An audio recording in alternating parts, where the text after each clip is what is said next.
Hello everybody, welcome back. Today as well we have got you another video. In this video I'll show you how you can simply go ahead and see Snapchat stories without them knowing. But before that, please do make sure to like our video, subscribe our channel, and yes, without any further delay we will simply start our video. For that matter, first thing would be for you to simply access your Snapchat app. Once you have done so, this kind of interface gonna appear, right?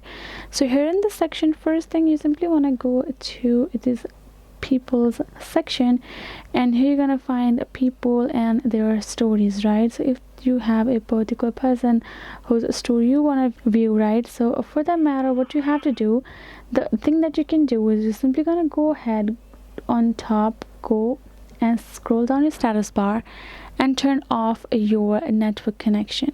Once I turn off your Wi-Fi, simply the network will be gone, but since the net was there before when they uploaded, before you open your app, the story will be there. So you can go ahead, view that particular story, and you can go back. Now have checked it out, but the person won't know that since your net was off for app to detect. That is, you can simply turn on the flight mode as well, and simply you can go ahead check out a person's stories without them knowing, like that. That is it, guys. Hope this video was helpful to you all. Thank you so much for watching, and yes, I'll see you guys in our next video.